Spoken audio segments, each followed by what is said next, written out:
everybody, we've just come out today for a little forage. We're after a nice pudding to accompany today's roast pork dinner.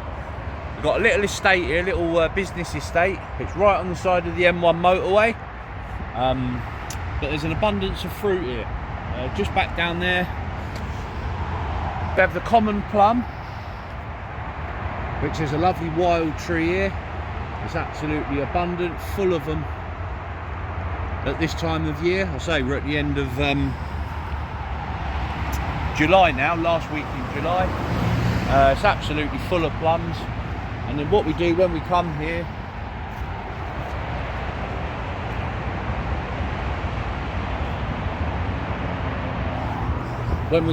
we just have a wander up here as well. And that's accompanied by beautiful, beautiful big wild blackberries. There's plenty of them, as you can see. We'll be harvesting them for around the next month.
Beautiful.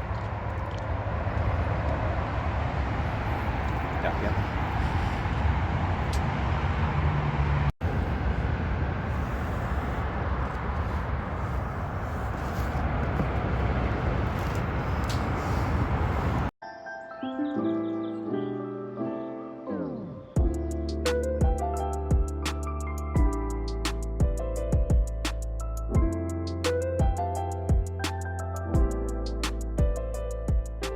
Going to pick some of these beautiful big blackberries. There's tons of them here, and as anybody who forages knows, they make a great accompaniment to any crumble or pudding or pie. So we'll pick a few of these.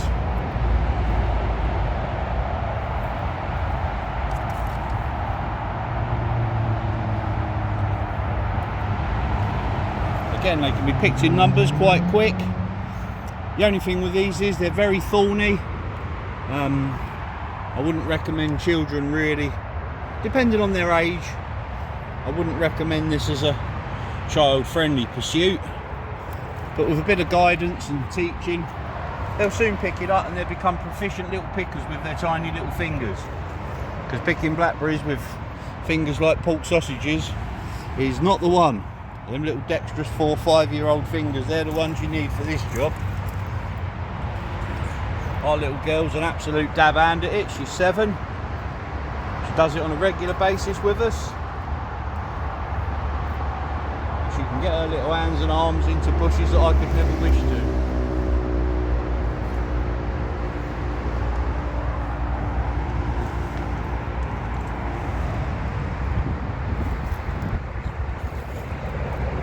But you can see just a minute's picking and they soon build up. I soon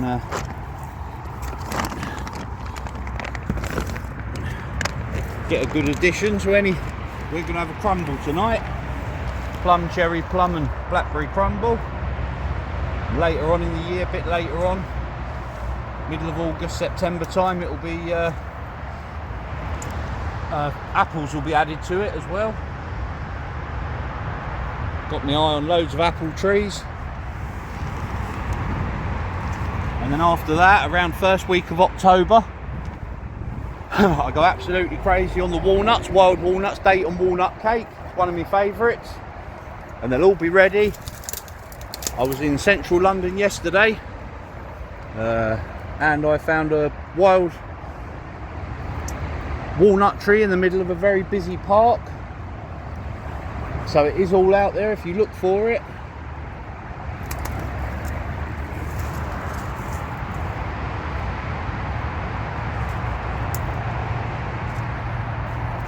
It's just a matter of keeping your eyes peeled when you're out and about.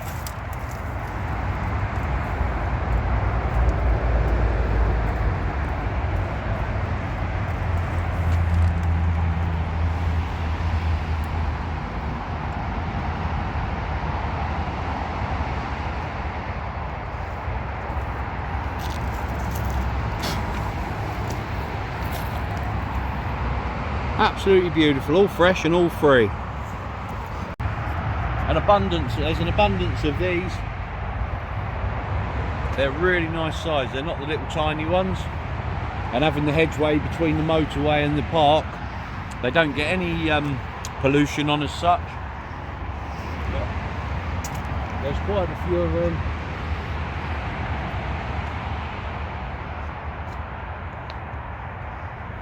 They're just coming into their own now.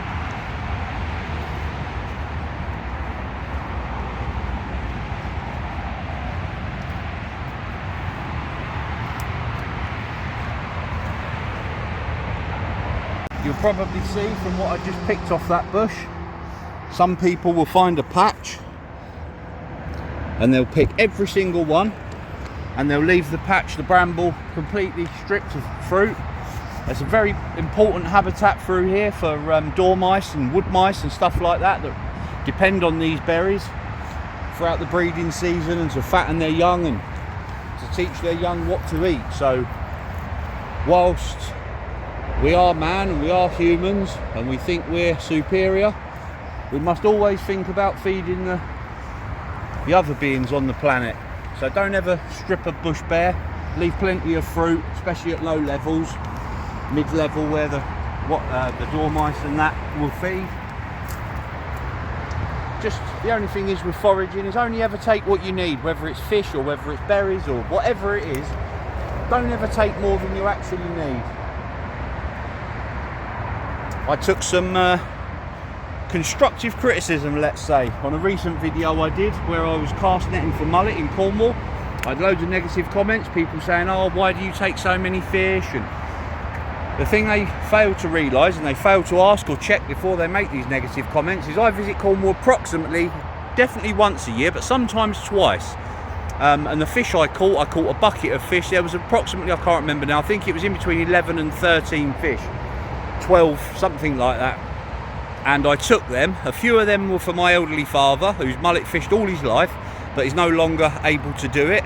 So 3 or 4 of them would have gone to him for consumption throughout the year, and the rest, the other 7 or 8, were for my family for consumption throughout the year. This equates to less than 1 fish per month. So although it looks like I'm getting a lot of fish in the net at once, I'm actually not taking any more than I need. I could have took a lot more and I could eat a lot more, but I don't. Mullet are a very slow growing fish and I only ever take what I need, as I've just been explaining with the fruit. Whilst it's easy to fill punnets and punnets or buckets and buckets of blackberries, there's plenty of other things that rely on these as well as us. And this can be the difference between them getting through a really harsh winter or perishing through starvation. So yeah, I can't stress the importance of only taking what you need enough.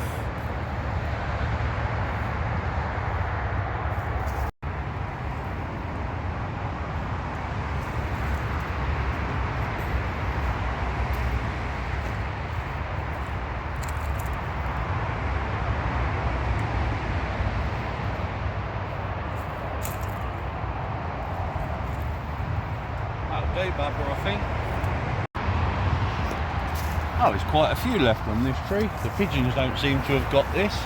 This is normally the pigeon's favourite tree. But there's quite a few left on there.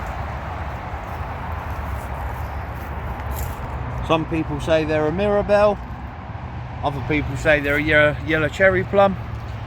The truth is, I don't know what they are, and I don't particularly care. They're absolutely beautiful, so soft and sweet, perfectly ripe. And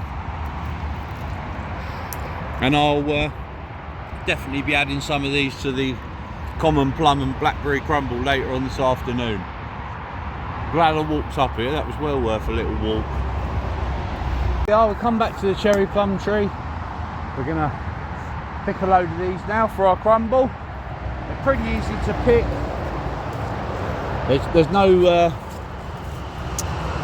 thorns or any nasties on the plant. It's great fun for kids to get involved in. Get them out at a young early age foraging.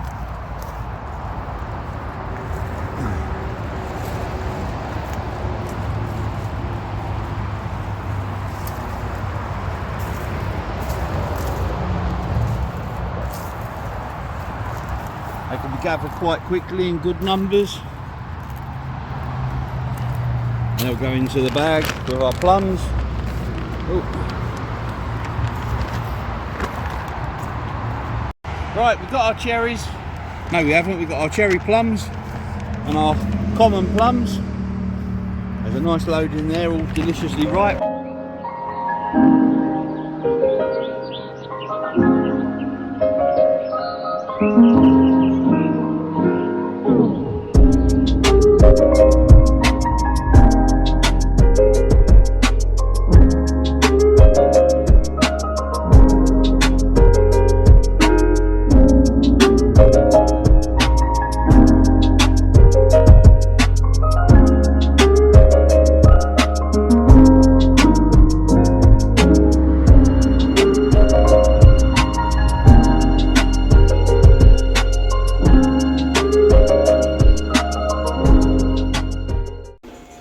Here we are, crumble serving time.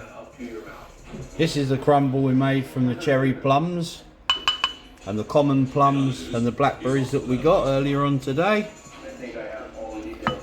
I literally just put it all in raw. I sprinkled a little bit of sugar over the top, only a little bit. Close to all systems go to get gold. I don't have a claim to go out on yet. There's the cherry plums, all looking very umptuous.